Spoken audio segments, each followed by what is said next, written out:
Giovanna Colombetti, and extended emotions theory, that this is a more broad family because there isn't just one author, but many authors that are working now in these fields and providing different interpretations. So there we have a little bit more of chaos. Here you can see some references, but there are also more.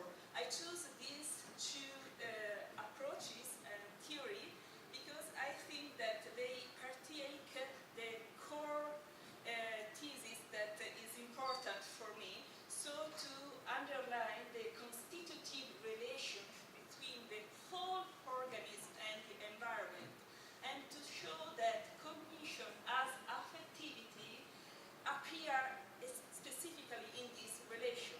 So my main focus is to show that affectivity is a form of cognition, that it appears exactly in this relation.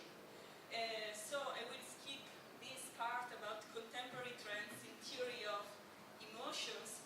I just refer that these two approaches pertain to the multidisciplinary approaches in my interpretation, because they try to combine different disciplines as philosophy, psychology, cognitive science, anthropology, etc., to provide a more comprehensive, more broad image of cognition and mind.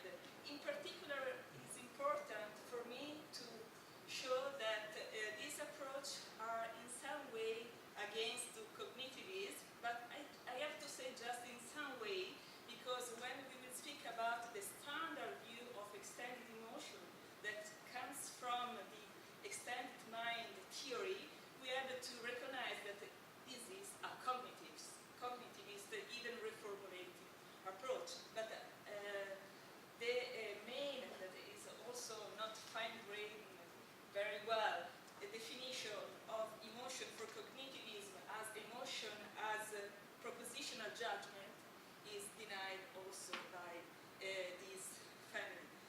There are many more connections with the perceptual model,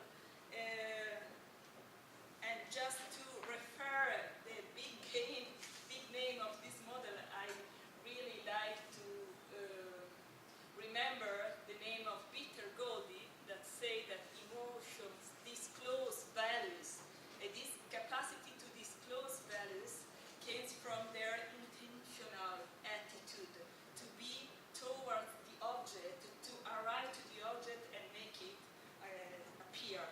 And then there are also strong connections, in particular with the position of Giovanna Colombetti, with the third family, that is the one that emphasizes the emotion as bodily experience, and then the connection with James' approach. But I cannot go further in this detail. These two approaches pertain to the big family of enactivism and extended mind hypothesis. Here you find the two pioneer works of the two schools. As everyone knows, the pioneer work of Varela, Thompson, and Roche, The Embodied Mind, was the base of researching embodied cognition, embedded cognition, underlying the connection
Richard and Palermo's that want to show the interaction between different subjects in a group knowledge, in which there is these limits between extension and subjectivity. And so it's a very, very approach of intersubjectivity cognition, extended cognition. So in my opinion, the distributive cognition hypothesis strengthens the intersubjectivity vision of emotion, for which the emotional embodied experience of a subject is not only affected by, but also strengthened by the relationship with others. Emotions are not private states of mind, but they are the forecoming of our active interaction with the world, clarifying how the regulation of the self always involves the others, and without losing the ontological status of the subject. So here we have a very dense slide about the difference that I detached about the two model. Maybe we don't have enough time to go deep into it, but could be useful to say at least something about it. How many minutes I have? 5 or it depends. 5. Even 10 if you want. I mean, Okay. we can get Okay, so I will go minutes. very, very quickly now, saying that as I already know, one way say that mind is always affected, okay? And in the other way, there is the idea that emotions are processes that supervene to mental states, okay? So in the other way, we have the experience of the feeling body, and the other, the overcoming of the body. In one way, we have the recognition that every living being, even the bacteria, is affected. The other position work just in evoluted human brains, humans, and also in connection with technology, devices, etc., etc. There are also important metaphysical assumptions that are very different. In one side, we find the continental approach of phenomenology, as we can ever recognize very, very well, and also the idea that cognition is sense-making, interpretation, relation. In the other way, we have, even if they declare that is a functionalist approach, so is metaphysical neutral, we can say there is the idea that the external world exists even as a starting point of the causal relation with the mind. So we have to differentiate the enactive coupling, so the enactive integration between body and environment, and the parity principle of Clark and Chalmers, and the causal relation that make this bouncing back from the environment to the mind. So it is notable that even if I would underline the common root, there are many, many differences, and but my auspice is that we nevertheless can find a point of conjunction between the two. And in fact, my approach would be the conjunction of these two models. And in fact, I speak about the extended affectivity as primary intersubjectivity. When I use the expression primary intersubjectivity, I'm referring to the work of Colin Trevarten and about the specific relation between mother and infant, and also mother and fetus, so in the first months of the newborns, because I think that this is a very peculiar and clear example of the arising of affectivity as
discuss also about other caregivers, fathers, etc. But here, for me, it's important to show the relation between mother and child, also to underline this biological relation, okay?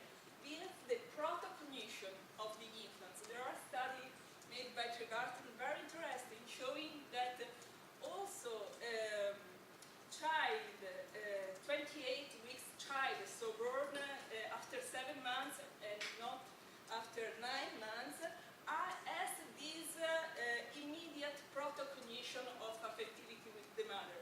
So this demonstrated that already in the belly this relation is established.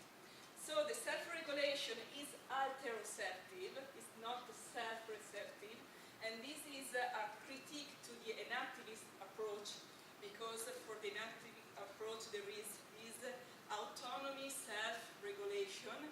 In this way, this is the extended and distributed cognition that push in my approach. There is the source that came from the other. I skip all this.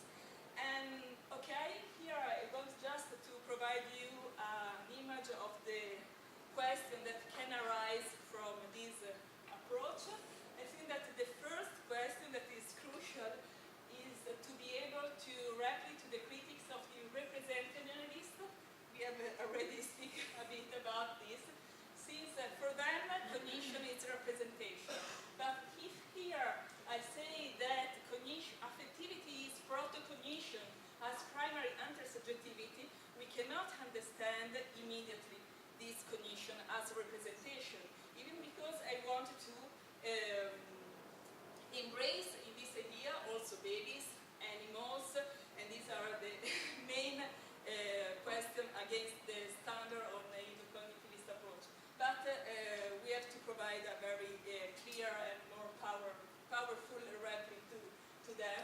Then improve by an analysis of the embodied access to intersubjectivity as protocognitive and of the primordial emphatic responsiveness. And then the third point that for me is very important and has to do with the work of Jan Slavi, to disclose some ethical and political values of these notions. Okay? So to sum up, we start with this very brief overview of the contemporary trends in philosophy of emotion. My claim is that my approach has to do with the multidisciplinary approach. I frame my work in the primordial affectivity approach and in the extended emotion theory.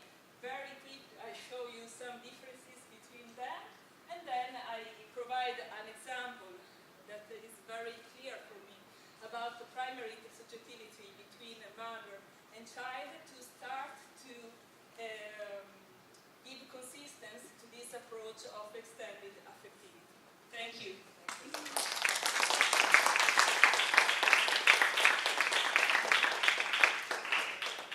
Thank you very much, Laura. We have 10 more minutes for a discussion, just stealing some minutes to the pause, please.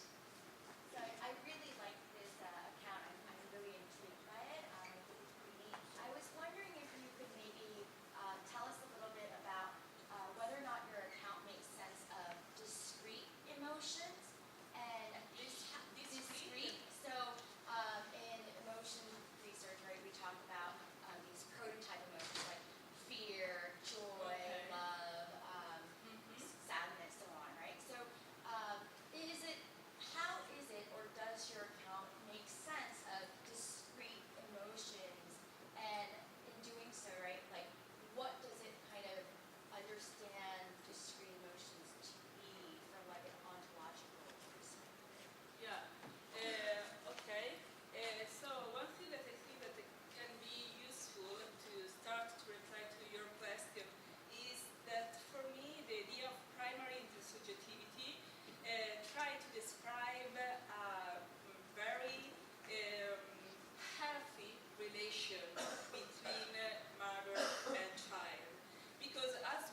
animals have emotions, but a bacteria having emotion is giving me some trouble. So could you give some of the reasons for saying this? And this is the first question. The second is, well, you spoke about the distributed cognition model.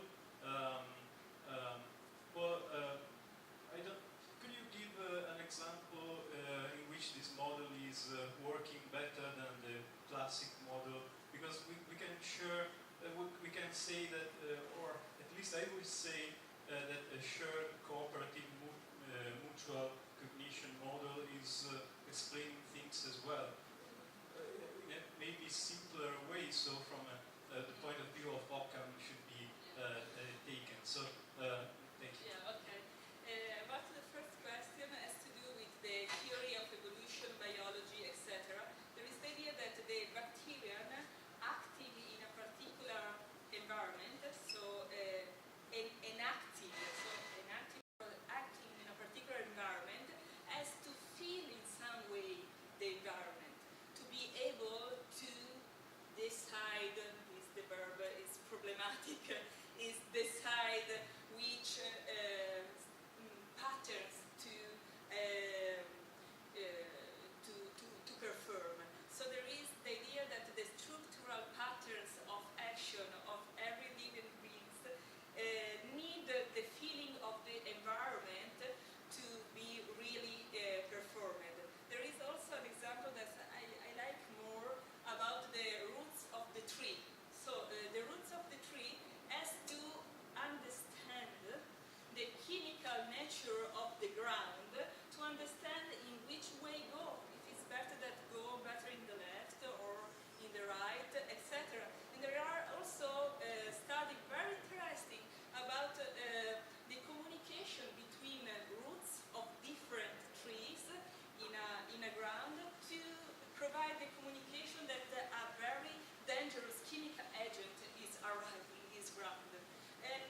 But the idea of the inactive approach is that in order to detect this coming of this chemical agent, the living being, so also the roots of the tree, has to feel in some way the ground. So you are not speaking about emotions, but emotions. This is different. Yeah. In fact, it's different between emotion and affectivity. When I say that affectivity is a very more broad and general meaning, emotion are height levels, cognitive states, right? When we speak about affectivity, we speak about something more shared about every living being. Maybe you can say, okay, but this is not affectivity, but we have to discuss. The second question were about the distributed cognition, right?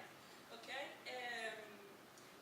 So of course we have to find an accord in the language, the differences between shared and distributed.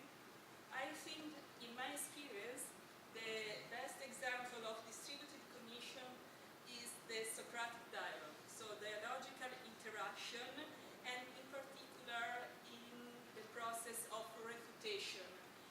Making a work in ancient Socratic dialogue and in contemporary Socratic dialogue, I show how the cognition of the interlocutors and the audience bounce back to the speakers, and it is exactly this bouncing back that permits to the speakers and then to the collective inquiry to acquire a new form of cognition.